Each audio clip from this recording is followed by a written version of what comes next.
Hello दोस्तों, अस्सलाम वालेकुम।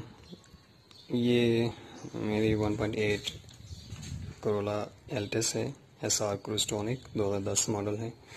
काफ़ी दिन से मैं इसका इंजन नंबर ढूंढ रहा था, मुझे इसका इंजन नंबर नहीं मिल रहा था।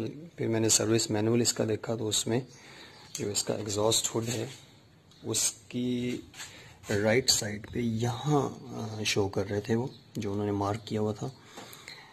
लेकिन बहुत कोशिश के बाद भी मुझे नहीं मिला, तो आज फाइनली मैंने उसको ढूंढ लिया।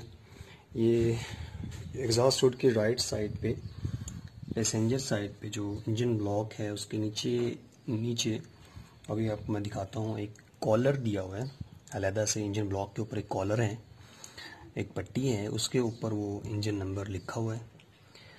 तो चले मैं आपको दिखाता हूँ आज।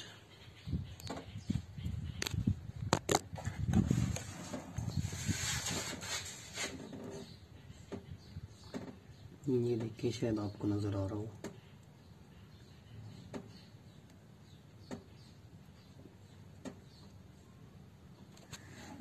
तो गाड़ी मैंने नई खरीदी थी, तो काफ़ी दिन से मैं परेशान था कि इंजन नंबर क्यों नहीं मिल रहा, कहीं इंजन चेंज तो नहीं हुआ।